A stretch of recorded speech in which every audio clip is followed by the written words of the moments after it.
Dan qomat dia tak sama dengan azan lah. Macam ni.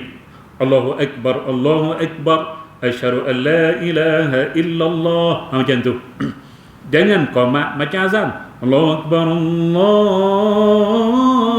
Akbar. Saya ingat dia azan. Rupanya dia qomat. Rupanya qomat style tu. Adalah satu masjid saya tak nak sebut lah. Nah, sebab rakam, takut dia dengar.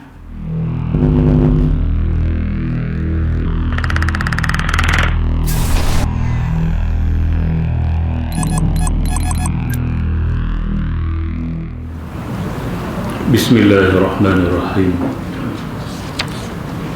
Assalamualaikum warahmatullahi wabarakatuh. Alhamdulillahi rabbil alamin. Wassalatu wassalamu ala ashrafil anbiya'i wal mursalin wa ala alihi wa ashabihi ajma'in. Subhanaka la ilma lana illa ma 'allamtana innaka antal alimul hakim.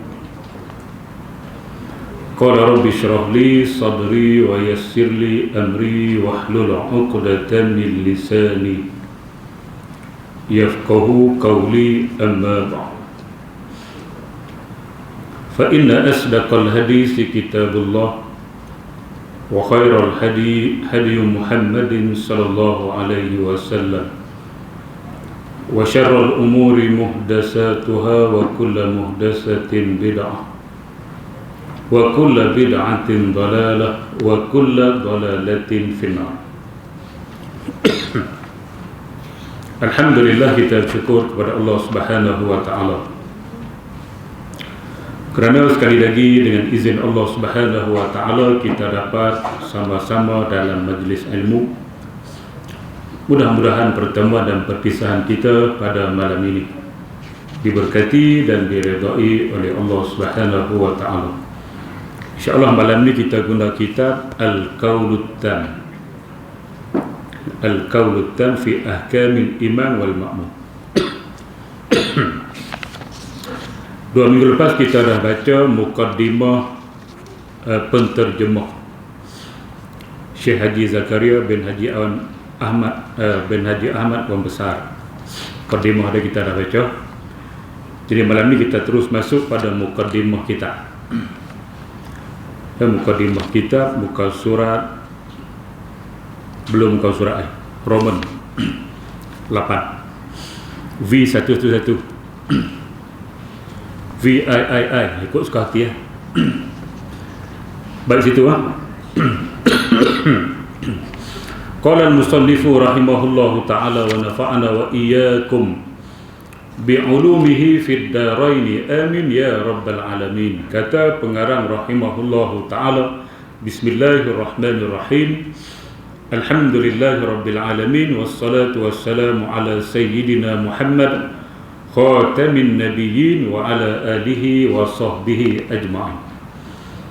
Maka ini beberapa masalah aku namakannya dengan qaul tam fi ahkamil ma'mum wal imam. Qaulut tam fi ahkamil ma'mum wal imam, itu nama kitab yang dinamakan oleh pengarang.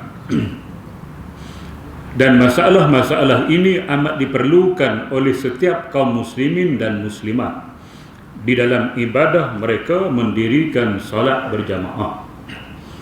Jadi kalau kita nak solat berjamaah yang pahala 27 ataupun 25, maka inilah ilmu yang kita nak kena pelajari dan kita nak kena rujuk. Masalah ini sering berlaku dan sudah jadi umumul balwa. Kebanyakan orang tidak mempedulikannya. Jadi ramai solat ikut suka-suka hati lah. Nah, tuan-tuan dan muslimat yang dirahmati sekalian, berkemungkinan solat dia tidak dapatlah pahala yang dia nak 27. Yang tu okey lagi kalau sah. Kalau masih sah, no problem. Makna okey lagi lah sebab sah walaupun dapat 1. Tapi bagaimana kalau batal? Oleh kerana mengikut imam tanpa ilmu, solat jadi batal, maka pahala 27 pun tak dapat, 1 pun tak dapat. Jadi elak. Boleh. Nah, tuan-tuan dan muslimat yang dirahmati, dikira tidak solat. Dikira tidak solat. Bila tidak solat nak pergi mana? Neraka. Kenapa saya masuk neraka? Dulu saya solat. Solat tak tu. Apa ibadah yang kamu nak buat kena ada ilmu, kena belajar ilmu dia. Tak betul, tidak dikira solat walaupun kamu merasakan kamu solat. Sebab itu kita duk kerja mengaji. Jangan buat amal ibadah tak mengaji. Dalam solat ibadah pun banyak tak betul. Kita melihat, saya melihat. Tuan-tuan dan muslimat yang dirahmati sekalian, maka dengan kita mengaji kitab ini, perbetulkan. Mungkin kita dah 20 tahun, dah 30 tahun, dah 40 tahun, bahkan 80 tahun ikut solat jamaah 5 waktu sehari semalam, tapi tak mengaji, buat suka-suka hati kita, tak boleh. Nah, dia kena mengaji. Sebab masyarakat dah jadi umumul baluar, itu dah jadi biasa-biasa. Tak peduli dah bab ni. Dia rasa dia betul. Okey, jadi kena mengaji. Jangan kita merasakan kita betul selagi mana kita tak mengaji. Dan pokok atau asas hukum-hukum makmum dan imam ini ialah sabda Nabi SAW. Sumber dia hadis. Quran tak sebutlah solat jamaah. Sumber dia hadis. Sabda Nabi, innama ju'ilal imamu liyutamma bihi fala takhtalifu alaih. Fa iza kabbara fakabbiru wa iza raka'a farka'u wa iza sajada fasjudu. Hadis ni menjadi satu disiplin yang besar keseluruhannya dalam solat berjamaah. Artinya sesungguhnya dijadikan imam itu supaya diikuti. Kita lantik seorang sahabat kita naik jadi imam. Imam tu artinya pemimpin. Makmum artinya mengikut pemimpin yang dia lantik. Jadi bila kita lantik dia jadi imam, maka kita kena ikut. Makmum ni kena ikut imam. Tak boleh makmum menyalahi imam. Tak boleh. Dah kita lantik jadi imam, maka dia terikat dengan disiplin ikut kedua itu. Solat sendiri tak apa, mudah. Lepas Fatihah baca surah, lepas surah rukuk. Waladhdallin amin. Bismillah wal asri innal insana fi khusr. Allahu akbar. Kita solat Zuhur jadi makmum, imam baca kita pun baca. Solat Maghrib tak boleh imam baca kita dengar. Lepas tu kita baca Fatihah, kita tak baca surah dah. Zuhur dengan Asar, kita Fatihah pun kita baca, Zuhur dia surah pun kita baca. Pak Cak biasa baca surah lah. Rakaat pertama wal asri. Tu. Yang kedua qul huwallah. Ataupun kuliah qul huwallah lah mulai. Habis Fatihah kita pun kuliah. Habis kuliah kita rukuk dulu boleh. Solat biasa habis lakum dinukum waliyadin. Allah lalu Allahu akbar. Apa tunggu lagi? Solat seorang ataupun kita jadi imam. Kita jadi makmum. Habis dah lakum dinukum waliyadin. Tunggu selagi imam tak rukuk. Sebab imam baca tabarakallazi. Bukan kita dengar dia baca apa. Cuma kita dengar di speaker. Bila kita datang ke dalam speaker ada dekat tak kasut tu, kita dengar dia baca tabarakallazi biyadihil mulku dia Zuhur. Tabarakallazi. Kita habis kuliah 7 kali tak rukuk dia. Jenuh tunggu. Ya, kena tunggu sebab hang jadikan dia imam. Hang tak boleh rukuk.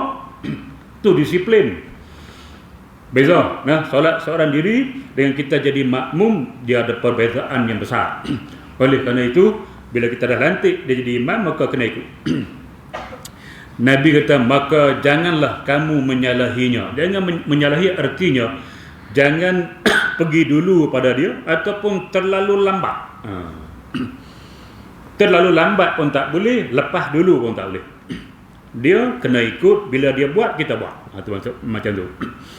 Maka jika ia bertakwir, bagi Nabi buat contoh nak bagi kita faham, fa iza kabbara, bila imam bertakbir, fakabbiru, maka hendaklah kamu bertakbir. Wa iza raka'a farka'u, bila dia rukuk maka hendaklah kamu rukuk. Wa iza sajada fasjudu, dan apabila dia sujud maka hendaklah kamu sujud.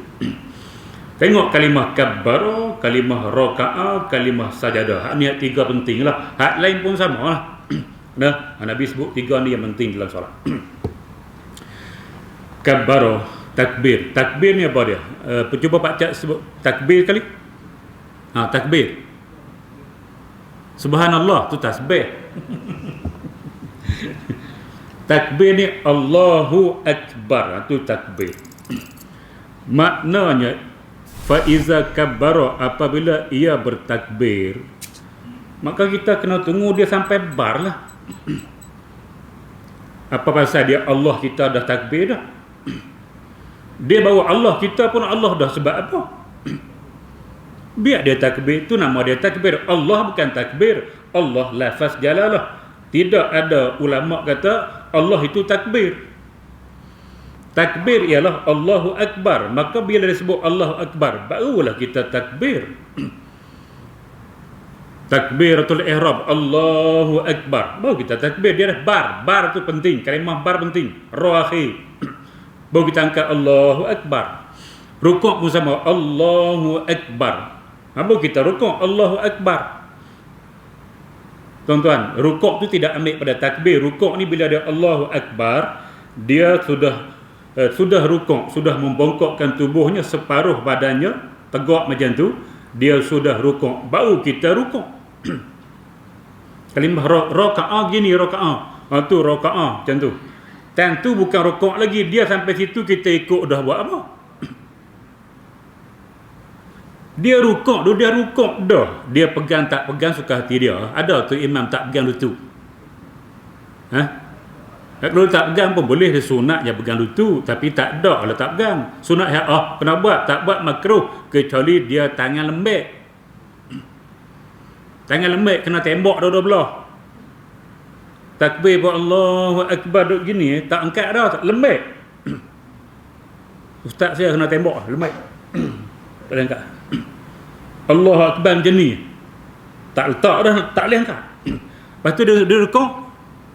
Lepas itu Kipinzi. Makna bila dia rukuk, baru kita rukuk.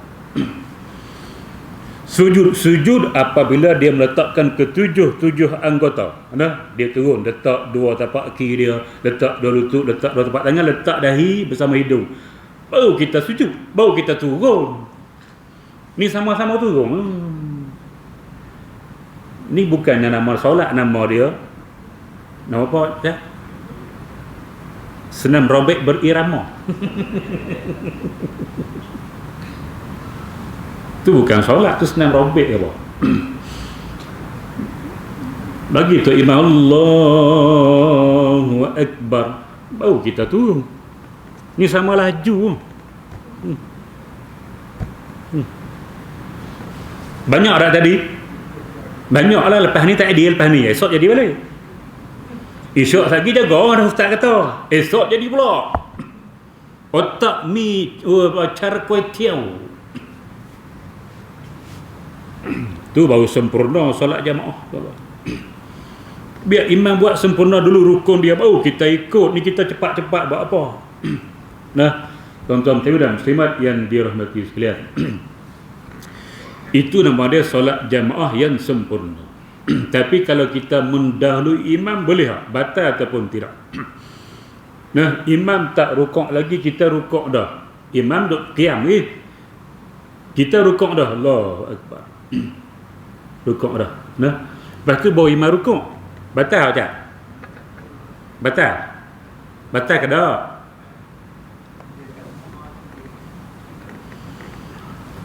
Ni makmum rukuk dulu. Lepas tu boleh imam rukuk. Batal ke tak? Mana makmum mendahului imam pada satu rukun. Nah, Allahu Akbar. Dia dah sempurna rukuk, baru imam Allahu Akbar. Tidak batal. Tidak batal. Sebab dia dikira sedikit. Makmum mendahului imam dalam rukun, satu rukun dikira sedikit, tidak batal. Satu rukun ataupun satu rukun setengah. Satu rukun setengah. Dia rukun Allahu Akbar. Lepas tu dia sami Allah, on the way dia naik sami Allah gitu, imam Allahu Akbar selisih. Tu nama dia satu rukun setengah. Makmum mendahului imam dengan satu rukun setengah, tidak batal lagi, dikira sedikit. Tapi perbuatan dia sudah salah, makruh, sebab dia telah mendahului imam, tapi solat dia masih sah.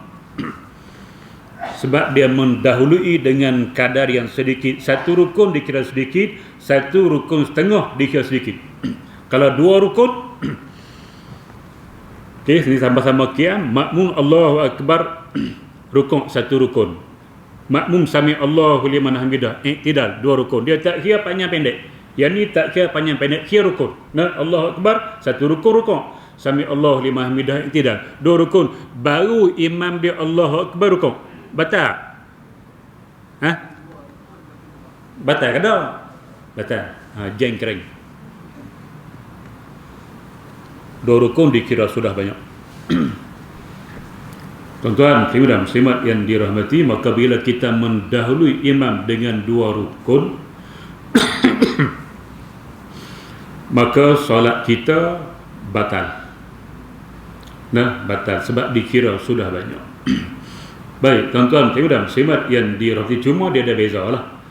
Tengok dulu, kalau kita hak mendahului imam dengan dua rukun itu, kita sengaja, kita tahu, kita sengaja tu, kita tahulah kita buat dan kita tahu hukum dia, tak boleh. Maka kita berdosa dan solat kita batal. Kalau orang tak tahu, dia tak tahu, kata tak boleh, ingat boleh. Nah, dia mendahului dengan dua rukun, juga solat dia adalah batal. Nah, tuan-tuan dan muslimat yang dirahmati sekalian, cuma solat dia tidak batal kalau dia tidak tahu hukum mendahului imam, dan juga dia tidak tahu kata haram mendahului imam. Dia punya solat tidak batal, tapi dia kena tambah lagi satu rakaat nanti bila imam bagi salam, sebab hak dia dahulu tidak dikira. Payuh ni Pakcik boleh ingat. Dan kalau kita sudah mendahului imam, kita rukuk dulu tadi ni, kemudian kita sami Allahu liman hamidah on the way, nak naik imam turun Allahu Akbar, kita berdiri di rukuk, kita nak turun balik ke tidak ni? Nak turun balik ke tidak ni? Kan nak berdiri tunggu situ. Harus kita menunggu dan harus kita turun ikut dia balik. Makna kalau kita tunggu pun boleh, kalau kita nak rukuk semula ikut dia rukuk pun boleh. Okey, boleh ingat sikit-sikit. Tuan-tuan dan muslimat yang dirahmati sekalian, benda ni kalau tak jadi, tak apa, dan jadi memang tak boleh buat pun. Dan jadi celaru habis. Tak jadi tak apa, solat jemaah ni jangan tunggu jadi. Ngaji, tapi dah bukan jadi selalu. Dah imam tak duduk tahiyat awal, dia bangun terus, mesti jadi punya. Ada hak duduk, ada bangun, tengok ah. Dia mesti serabut. Kalau imam kena sujud sahwi tadi, dia bangun tadi ni, dah dia tak duduk tahiyat awal, nanti dia kena sujud sahwi, imam tak sujud pula, tengok aja dia macam-macam. Jadi dia kena selalu main, benda ni selalu main. InsyaAllah kalau jadi pun kita boleh handle benda tu. Kita selalu main. Baik tuan-tuan dan muslimat yang dirahmati, oleh kerana itu imam-imam ni pilihlah yang muda-muda. Nah, muda-muda ni dia tidaklah banyak kesalahan sangat. Kalau yang tua-tua ni banyak macam salah, terlupa macam-macam, jadi masalah kepada makmum lah. Bila imam ni banyak lupa, maka makmum akan jadi masalah. Makmum yang mana? Makmum tak ngaji. Macam mana dia hukum nak jadi makmum, dia tak ngaji, maka jadi masalah pada dia. Makmum hak ngaji tidak masalah, yang tak ngaji akan jadi masalah. Ada seorang pemuda ni umur dalam 17, 18 ataupun awal 20-an. Masuk sama-sama dengan saya. Nah, imam solat. Jadi bila masuk tu imam dah bangun rakaat yang kedua. Solat maghrib, imam dah bangun rakaat yang kedua, kami masuk tu dia berdiri tu yang kedua, kami ikut je lah. Lepas tu bila dia sujud, lepas sujud kedua dia duduk tahiyat awal. Imam duduk tahiyat awal. Jadi saya pun ikut tahiyat awal. Member sebelah dia bangun. Dia bangun, dia baca Fatihah cepat-cepat, dia baca surah Ali, lepas tu dia rukuk, dia i'tidal, dia sujud 2 kali. Kejar imam tahiyat.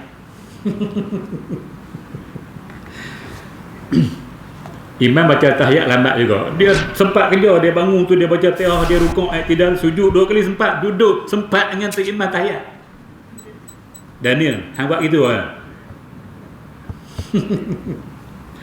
Allahu Rabbi. Nah, ada tak mengerti? Kalau yang tu hukum dia batal.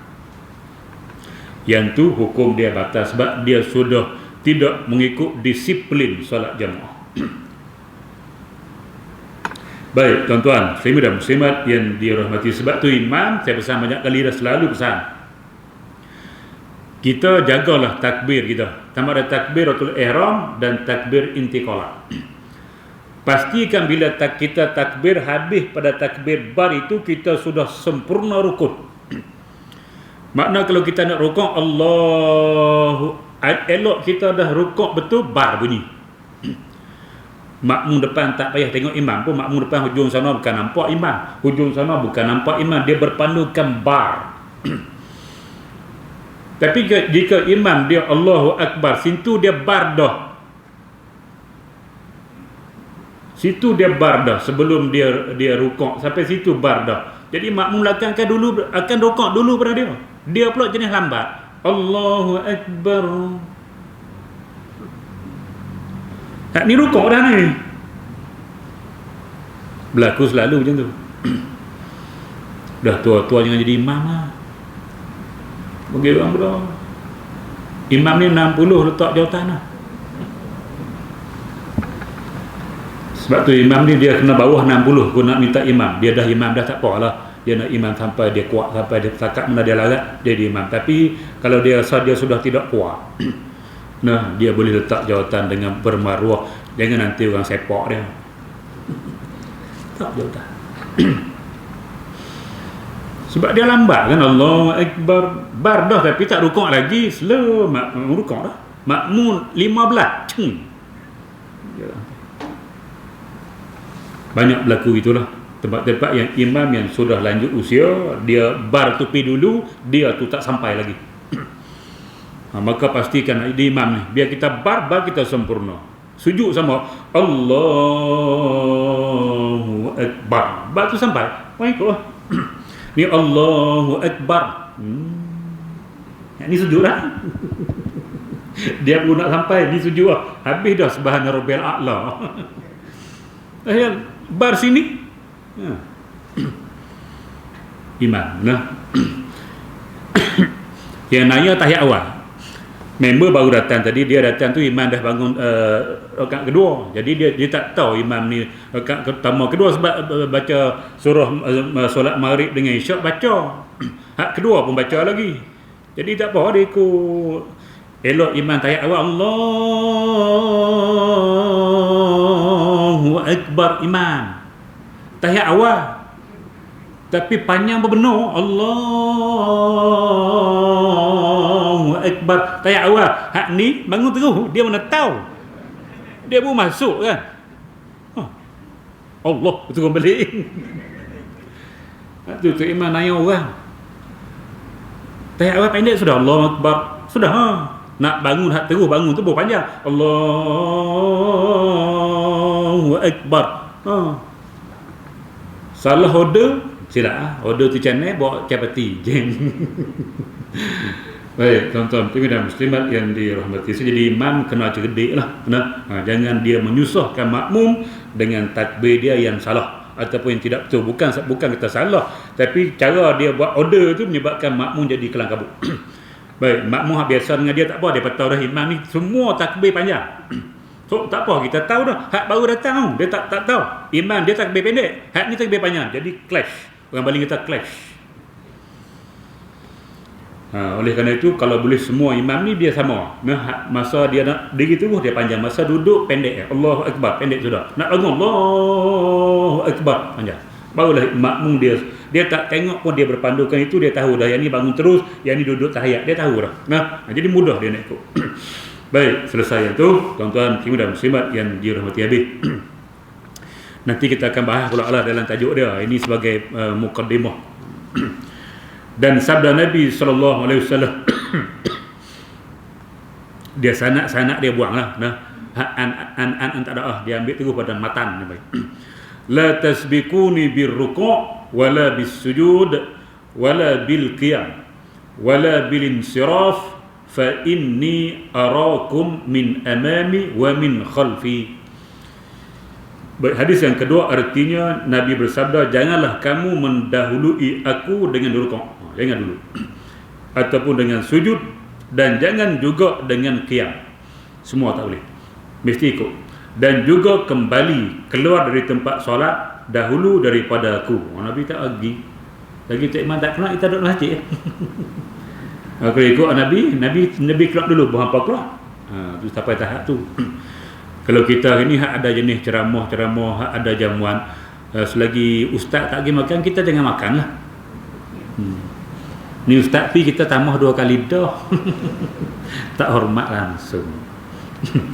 Baik, tuan-tuan dan muslimat yang dirahmati sekalian, Nabi kata, dan juga kembali, yakni keluar dari tempat solat dahulu daripada aku. Jangan juga Nabi tak pergi. Kerana aku dapat melihat kamu semua dari hadapan dan dari belakang. Itu kelebihan Nabi lah. Nah, kita boleh lihat depan saja, belakang tak nampak. Tu imam kita tak boleh nampak, hak belakang nampak. Dia tengok depan nampak, depan belakang tak nampak. Nabi boleh nampak belakang. Bani pak cak ada belakang Nabi. Kalau pak cak zaman Nabi dulu, dia boleh nampak betul tak betul sah, walaupun dia melihat ke depan. Baik, kita labi tak nampak. Dan sabda Nabi SAW ni hadis-hadis untuk nak kita jangan mendahului imam. Nah, ama yakhshal ladzi yarfa'u ra'sahu qabla al-imami an yuhawwila kawala. Nah, dia sabdu bawah sabdu baca kasrah, atas sabdu baca fathah. Walaupun dia di atas. Nah, ama yakhshal ladzi yarfa'u ra'sahu qabla al-imami an yuhawwila Allahu ra'sahu ra'sa himarin aw yaj'alallahu suratahu surata himar atau kama qala sallallahu alaihi wasallam. Artinya, tidakkah takut orang yang mengangkatkan kepalanya sebelum imamnya, bahawa Allah akan mengubahkan kepalanya menjadi kepala kaldai, atau Allah menjadikan rupanya seperti rupa kaldai. Ini satu amaran yang keras daripada Nabi Muhammad SAW. Dia kata, tak takutkah orang-orang yang mendahului imam ni, sama ada rukuk ataupun sujud, tak takutkah bila kamu mendahului imam, nanti Allah Subhanahu Wa Taala akan menukar kepala kamu jadi kepala kaldai. Jadi kepala kaldai, hujan tak boleh. Kaldai tak boleh masuk ayat dalam telinga. Nah, tuan-tuan dan muslimat yang dirahmati sekalian, kita tak apa masuk ayat telinga baca macam mana je. Kalau ayat masuk telinga buat macam mana, tambah hak lain. Lepas tu gitu lah, betul orang tua lah. Bila dia nak bagi keluar tu, kita ambil hak baru, tambah lagi banyak. Ada petua kadang kita masuk akal juga. Baik, tuan-tuan dan muslimat yang dirahmati sekalian. Jadi masuk air telinga dia boleh mati. Kaldai masuk air telinga boleh mati. Sebab tu ada seorang hamba Allah, dia jenis satu peringkat, dia lawan Allah tu peringkat yang murtad, sampai peringkat murtad. Dia balik rumah, dia mandi dalam bilik air, lepas tu mati. Bila mati buat postmortem mati dia sebab masuk ayat dalam telinga. Pelik. Manusia tak akan mati kalau masuk ayat dalam telinga. Tapi bila Allah Subhanahu Wa Taala sudah mengubah dia jadi kaldai, maka dia akan mati dengan masuk ayat dalam telinga. Tuan-tuan dan muslimat yang dirahmati, walaupun dia muka manusia, tapi mungkin sifat dia di kaldai dah. Nah, Allah nak menghina dia sebab dia lawan Allah, kau punya. Maka Allah matikan dia bukan sebagai manusia, matikan dia sebagai seekor kaldai. Jadi beringat siapa-siapa nak mendahului imam. Beringat Nabi pesan ni, tidakkah kamu takut bila kamu mendahului imam, Allah akan tukar kepala kamu jadi kepala kaldai. Kepala kaldai binatang hina lah. Au yaj'alallahu suratahu surata himar, ataupun menjadikan rupanya seperti rupa kaldai. Yang tadi kepala saja tubuh manusia, yang ni sekali-kali tubuh kaldai. Baik, maka hadis-hadis tersebut dengan jelas haram hukumnya mendahului imam pada rukuk dan sujud atau lain-lain daripada kedua-duanya, daripada rukun-rukun solat. Walaupun tadi kita sebut solat dia tak batal sah, tapi perbuatan dia mendahului itu dengan sengaja, tak sengaja tak apa, dengan sengaja perbuatan dia adalah haram dan berdosa, tapi sah solat. Perbuatan tu haram. Ini fiqh. Macam cerai masa apa dia isteri kita haid, kita ceraikan dia waktu itu, maka hukum dia adalah sah cerai itu. Cuma perbuatan kita menceraikan isteri waktu dia haid adalah haram. Mana cerai waktu itu sah dan berdosa suami yang menceraikan isteri waktu isteri dia haid. Jadi ada masa nak cerai waktu dia suci. Dia dah ngaji dah bab ni. Baik tuan-tuan dan muslimat yang dirahmati, walaupun sah tidak batal, tapi perbuatan dia mendahului imam tu Nabi kata tak takutkah kamu Allah tukar kepala kamu jadi kaldai, ataupun seluruh tubuh kamu tu ditukar jadi kaldai. Baik tuan-tuan. Dan hukum haram ini telah diterangkan di dalam Kitabut Tahzib At-Tatimmah, dan telah disahkan di dalam Syarhul Muhazzab, dan iaitu zahir nas Kitabul Kaifiyah. Jadi majoriti ulama ialah haram dan berdosa jika sekiranya kita mendahului imam dengan sengaja, tapi solat tetap sah.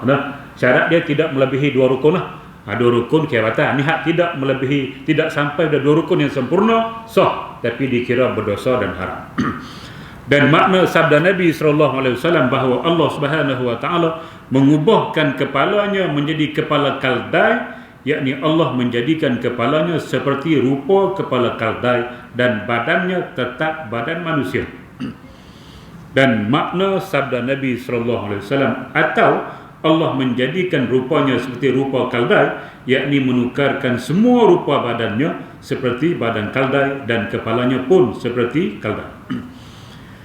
Dan difahamkan daripada hadis tersebut sebagai dalil atas harusnya berlaku pengubahan kejadian manusia kepada rupa binatang. Semoga Allah Subhanahu Wa Taala melindungkan kita daripadanya, dan pengubahan tersebut menunjukkan kerasnya kemurkaan Allah Subhanahu Wa Taala atas orang yang tidak mengikut perbuatan imam dengan betul. Zaman Bani Israel, Allah ubah mereka jadi kera. Jadi kera betul-betul tuan-tuan dan muslimat, sebab mereka tidak ikut arahan Allah Subhanahu Wa Taala, maka diubah jadi kera. Kita pun zaman lah pun banyak, kalau kita baca-baca, bukan kisah-kisah tipu, kisah betul lah. Contohnya dia tukang mandi jenazah. Waktu dia mandi, tiba-tiba mayat bertukar menjadi babi pun ada. Mayat bertukar menjadi macam-macam binatang. Jadi cuma benda tu dia kena sembunyikan lah. Dia kena tutup aib itu.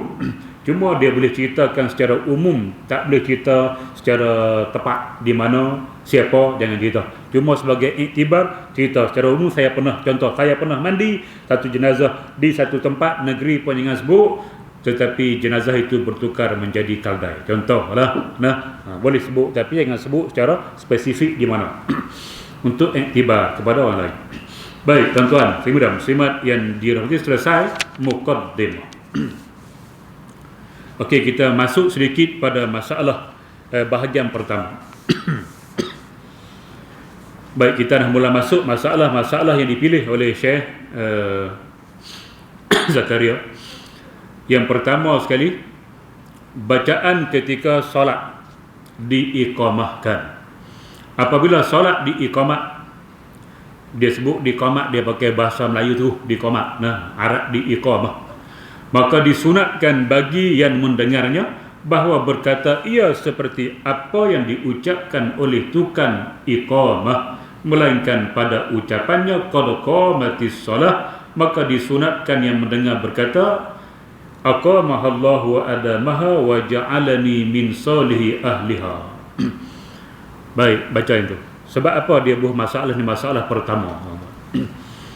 Inilah permulaan kita nak solat jamaah. Bila nak solat jamaah, maka disunatkan bagi Bilal ataupun siapa-siapa lah, maka afdal Bilal lah. Siapa azan tadi, dia lah qomat afdalnya. Tapi kalau dia tak boleh, contoh dia sakit perut kan, ganti orang lain, tak apa. Baik, kita nak mula solat qomat iqamah. Tapi bukan semua solat iqamah kena mengaji lah pula. Nah, tuan-tuan dan muslimat yang dirahmati sekalian, solat yang diiqamah ni solat fardu je lah. Solat sunat Aidil Fitri, solat sunat Aidil Adha yang kita buat jamaah, ataupun mana-mana solat sunat yang kita buat secara berjamaah, dia bukan sunat iqamah. Dia sunat kata solatul jami'ah rahimakumullah. Macam nak mula tarawih tu, ada qomat sini tarawih. Qomat letak jawatan untuk Bilal. Nah, nak tarawih qomat Allahu Akbar. Tak ada. Tapi kalau benda ni boleh berlaku sebab dia sekali-sekala. Macam solat Aidil Fitri, Aidil Adha ni setahun sekali ya. Sekali untuk Aidil Fitri, sekali untuk Aidil Adha. Aidil Adha mungkin dia dekat dengan Aidil Fitri, mungkin tak apa kot, tapi Aidil Fitri tu jauh. Bila habis Aidil Adha kita nak jumpa pula Ramadan tu jauh, nak solat tu, maka ada masjid qomat. Berlaku pada saya sendiri. Saya nak pergi khutbah. Nah, dia nak khutbah, dia solat dululah. Sebab solat sunat Aidil Fitri dan Aidil Adha dia kena solat dulu. Jumaat dia khutbah dulu. Dia qomat Allahu Akbar, Allahu Akbar, kejut aku. Asyhadu an la ilaha. Tapi kita tak tahu, takkan hei bodoh kan nak kata itu. Biar dia kat dia. Lepas tu kita bagi tahu lah tu imam ke siapa-siapa, bagi tahu lah tu bila tak boleh qomat. Mungkin dia terlupa, Allah lah. Nah, baik tuan-tuan dan muslimat yang dirahmati sekalian. Solat jenazah boleh? Berlaku satu tempat. Habis saya kuliah solat jenazah. Tapi Tok Guru saya datang, Tok Guru saya masa sekolah tu, dia sampai lah Tok Guru. Jadi dia nak jadi imam lah. Tapi itu dia qomat Allahu Akbar, Allahu Akbar, asyhadu an la ilaha. Tok Guru saya tengok saya tengok dia. Dia tengok saya tengok dia. Saya tak tahu sebab apa ada qomat. Habis solat semua dah. Tu imam masjid. Nah, tu imam masjid lah. Dia tanya ustaz, minta maaf, yang qomat tadi tu bukan jamaah kita. Dia nak clear benda. Nah, tu bukan jamaah kita. Saya tak tahu dia mai daripada mana. Rupa-rupanya dia itu ialah anak saudara pada si mati, tapi dia tak duduk situ, dia koreh lagi. Dah pak menakan dia mati, dia datang ziarah. Datang ziarah pak menakan, takkan dia tak qomat. Allahu Akbar, qomat dulu. Tu imam tak suruh pun, dia sendiri volunteer pergi Allahu Akbar. Peliklah. Kesian ke dia. Nampaklah dia tu tak ngaji, duk kira makan capati malam-malam. Baik tuan-tuan dan muslimat yang dirahmati, maka solat fardu jelah kita nak qomat ni. Baik. Jadi bila qomat, kita jawab sebagaimana apa yang disebut oleh Bilal yang qomat tu, oleh orang yang qomat, kecuali pada qamati solat kita baca aqamahallahu wa adamaha wa ja'alani min salihi ahliha. Maka dia sebut di sini maknanya janganlah kita duk sembang masa tu. Kita nak solat jamaah, bila Allahu Akbar, yang dituntut kita buat masa tu kita jawablah Allahu Akbar, kita pun Allahu Akbar. Jangan masa dia qomat kita masih duduk semang sampai habis dia qomat kita baca doa. Nah. Jawab tidak, baca doa saja. Jadi yang ni di antara benda-benda yang kita kena tegur. Yang kita kena ambil cakna. Nah, jangan kita buat macam tu. Bila dia qomat kita terus fokus nak solat, kita kita ikut apa dia kata, kecuali pada qamati solat kita baca macam ni. Jangan baca qamati solat juga, baca ni aqamahallah wa adamaha. Sekurang-kurang sampai itu tak pada. Aqamahallah wa adamaha tak pada. Nak pergi sempurna wa ja'alani min salihi ahliha, macam tu. Jadi jangan sembang lah. Banyak hari ni sembang. Yang sembang tu siapa? Yang tua-tua. Budak-budak sembang tu boleh lah ya kita toleransi, sebab budak mungkin dia tak ngaji. Ni umur 40, umur 45, 50, 60. Masa qomat dia boleh duduk sembang lagi. Tak payah. Kita fokus nak solat, kita jawablah apa yang disebut oleh tukang qomat tu. Macam tu. Dan qomat dia tak sama dengan azan lah. Macam ni.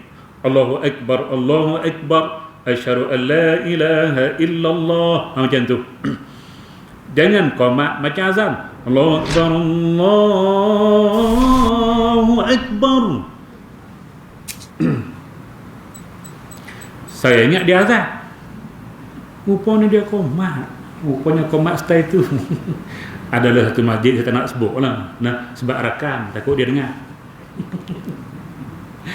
Dia pergi azan. Dia azan macam tu, qomat pun macam tu.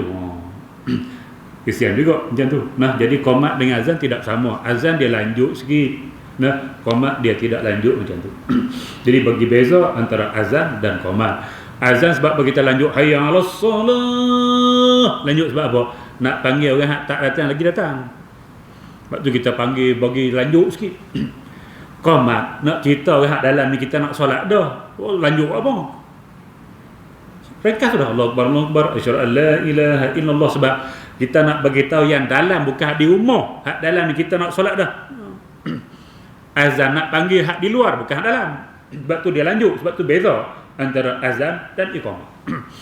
Baik, tuan-tuan, ibu dan muslimat yang dirahmati sekalian. Kita solat seorang, azan ke iqamah? Pak cak solat seorang di rumah ni. Azan ke iqamah? Dua-dua dak pakai takbir terus. Allahu Akbar. Sama aja solat jamaah dengan solat seorang diri, azan iqamah lah juga. Cuma kita tak buat lah untuk solat seorang. Nah, kalau kita buat, bini kita pelik, anak mati. Tak pernah duk azan, azan. Sunat dia azan dan iqamah juga walaupun kita solat di rumah seorang. Tapi biasanya kita hanya qomat sahaja. Boleh juga tapi tidak sempurna lah. Yang sempurna azan, kemudian kita iqamah. Nah, dua-dua kita buat. Sebab azan dan iqamah merupakan sunat sebelum kita solat, sama ada jamaah ataupun solat seorang diri, macam tu. Baik, yang kedua, janganlah berbimbang. Berbimbang sini bukan makna bimbang takut, tidak. Bimbang artinya, ni bahasa lagi tak jawi. Berbimbang artinya menyibukkan diri. Tu syekh kita terjemah asyik ataupun masyhur. Masyhur pun bahasa Arab juga, asyik pun bahasa Arab juga. Asyik ni bahasa Arab, kita jadikan bahasa Melayu juga asyik.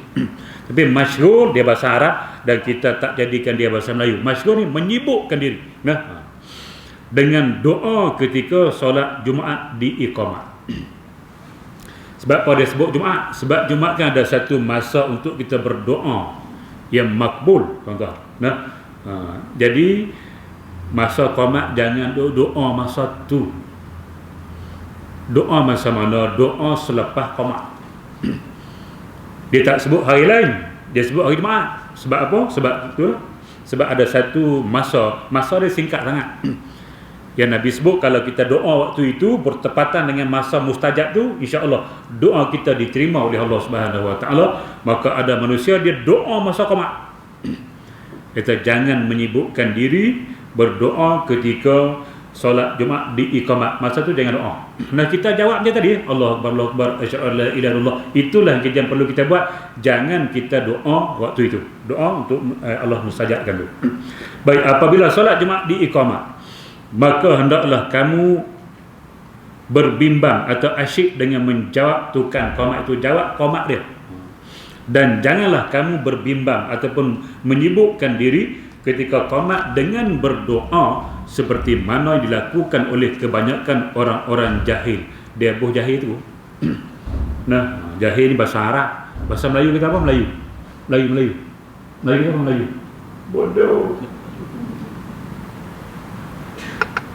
Bodoh. Mereka pada ketika ini asyik berdoa dan meninggalkan menjawab tukang qomat. Tu kata ilmu membezakan. Nah, ilmu akan membezakan antara seorang manusia. Orang alim tidak akan sama dengan orang yang ada ilmu. Orang alim dia tak akan baca doa satu. Dia akan jawab qomat lah. Orang jahil sahaja dia akan buat suka-suka hati dia doa satu. Dia ada ilmu tentang doa mustajab, tapi tak ada ilmu tentang masa qamat jangan baca doa. Dia tak ada ilmu tu. Dia mengaji tak habis. Boleh hak ni tak boleh. Nah, jadi macam tu, terlalu. Dan perbuatan mereka itu adalah salah kerana tidak tepat dengan sunnah. Sunnah jawab qamat, bukan doa waktu itu. Dan sesungguhnya tempat dan masa berdoa itu ialah setelah qamat, waktu membetulkan saf-saf. Baik, tuan-tuan muslimin dan muslimat yang dirahmati sekalian, cuma ada sunnah yang menjadi khilaf tak apa. Nah, yang menjadi khilaf tak apa. Contohnya kita mengangkat tangan waktu khatib membaca doa. Khatib khutbah dia baca doa, kita pergi angkat tangan. Maka tu khilaf dalam kalangan ulama. Ada kata boleh angkat, ada kata tak perlu angkat, tak disunatkan angkat. Tu imam memang khatib memang tidak disunatkan daripada awal. Khatib tidak khilaf. Nah, tidak disunatkan khatib yang baca doa angkat tangan. Dia pegang tu je. Pegang tongkat sebelah, tak semesti tongkat, pedang boleh, tombak boleh, senapang boleh. Gitu. Hak depan tak gerak pang. Nah, sini pegang tu, pegang bingkai. Ni bingkai pun tak ada nak pegang payah ni. Silap tolak pergi konong.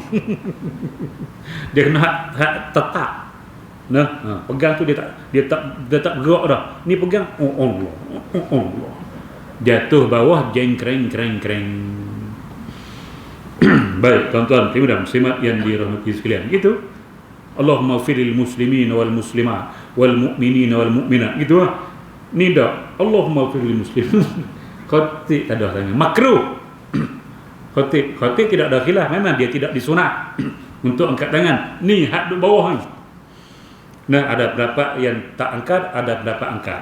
Jadi pendapat yang kita pilih ialah bolehlah angkat. Kalau tak nak angkat pun tak apa. Jangan gaduh sudah. Sebab dia sunnah tapi dipertikai ada khilaf di situ. Sama dengan bila dia baca doa, kita boleh amin ke tidak?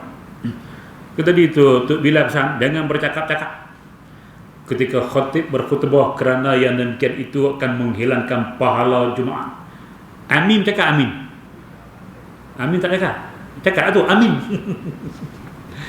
Di situ pun khilaf. Jadi pendapat kita pilih bolehlah kata amin tapi dengan suara yang perlahan. Eloknya kita baca doa sendiri. Tempat tu tempat kita baca doa. Dia nak selawat pergi ya. Kita nak apa? Baca. Nah. Dia selawat kita baca doa sendiri. Tak ada. Tuan-tuan dan muslimat yang dirahmati, hak khilaf tu lagi kita. Nah, baca hak tadi memang kita kena jawab iqamah, bukan berdoa waktu itu. Baik, jadi kena ambil tahu benar-benar. Jadi jangan buat silap. Baik, yang ketiga, yang terakhir lah. Nah, kita akan masuk keempat minggu depan. 2 minggu lagi. Janganlah berdiri sehingga selesai qamat. Okey. Para makmum yang sedang duduk jangan bangun berdiri sehingga selesai daripada qamat. Dan kata qil, pendapat yang lemah, hendaklah bangun berdiri ketika tukang qamat berkata qad qamatis shalah. Dan kata qil lagi, jika seorang makmum orang muda yang kuat bangun berdiri, hendaklah ia berdiri ketika selesai daripada qamat. Dan jika ia orang tua yang lambat bangun, hendaklah ia berdiri ketika tukang qamat berkata qad qamatis shalah, atau pada waktu yang ia mengetahui apabila ia berdiri tegak serentak dengan selesainya qamat, supaya ia sempat bertakbiratul ihram mengiringi imam. Baik, ini mazhab Syafi'i. Dia sebut dah mazhab Syafi'i, tuan-tuan. Yang sempurna mazhab Syafi'i ni, bila qamat kita duduk jangan bangun lagi sehingga dah selesai la ilaha illallah, barulah kita bangun dan kita berdoa. Itulah yang paling afdal. Nah, dan dia buat pecahan lagi. Kalau kita ni jenis orang muda, kita orang muda, mana kita boleh bangun dengan cepat. Bangun tu dengan cepat, bukan jenis nak kena musik lambat tu, macam pacak lambat. Usuh dia pendek. Usuh dia kena potong, pemiter aku tak tahu dia pendek. Aku tak boleh. Dia jadi musing. Kita bangun macam Bruce Lee. Habis la ilaha illallah baru kita bangun. Tapi kalau kita tua jenis, kalau kita tunggu habis kita nak bangun tu lambat, nanti tu imam takbir nak ambil fadilat takbir tu ihram dengan imam tu tak dapat, maka boleh bangun dah waktu qad qamatis solat. Jadi tengok siapa. Kalau kita yang muda, tunggu sampai habis. Nah, kalau kita yang lambat bangun, kita boleh bangun waktu qad qamatis solat. Elok kita habis bangun, elok dia habislah. Jadi kita sempat nanti untuk takbiratul ihram, ambil fadilat takbiratul ihram dengan imam. Baik tuan-tuan, ibu muslimat yang dirahmati, itulah yang afdal. Jadi nak elok lepas majlis ilmu jangan bangun lagi. Ni kita bangun dulu, qomat dak lagi, bangun dah. Pakat diri dah, baru qomat. Patut kita duduk habis majlis ilmu dah, duduk dulu. Tunggu bila qomat, baru kita bangun tu mulai. Nah, tuan-tuan, ibu dan muslimat yang dirahmati sekalian, kalau nak ikut yang tu afdal lah. Tapi kalau kita bangun siap dah pun tidak jadi masalah apa-apa. Nah, cuba dari segi afdal mazhab Syafi'i, tunggu bawah habis qomat barulah kita bangun. Bagi yang sudah yang duduk tapi kita dah bangun dah baru nak qomat, tak payah duduk mula. Nah, kita dah bangun dah, biar-biarlah. Tuan-tuan, ibu dan muslimat yang dirahmati itu qomat. Okey. Jadi kita berhenti itu dulu, masa kita pun dah habis. Soalan saya tak jawab lagi lah tuan-tuan sampai habis PKPB. InsyaAllah 2 minggu lagi, awal bulan 12 masih ataupun sudah keluar daripada PKPB, kita akan sambung. Yang keempat, tidak disunatkan tahiyatul masjid ketika solat sedang diiqamatkan. Wallahu a'lam. Yang baik datang daripada Allah Subhanahu wa taala, yang buruk kelemahan diri saya sendiri. Aqulu qawli hadza wa astaghfirullahal azim li wa lakum. Wassalamualaikum warahmatullahi wabarakatuh. Bismillahirrahmanirrahim. Alhamdulillahi rabbil alamin. Wassalatu wassalamu ala asyrafil anbiya'i wal mursalin wa ala alihi wa ashabihi ajma'in. Allahumma inna nas'alukal huda wat tuqa wal afafa wal ghina. Allahumma ij'al jam'ana hadza jam'an marhuma وتفرقنا من بعده تفرقا معصوما ولا تجعل اللهم فينا ولا معنا ولا من يتبعنا شقيا ولا مطرودا ولا محروما يا رب العالمين والحمد لله رب العالمين. تقبل الله منكم.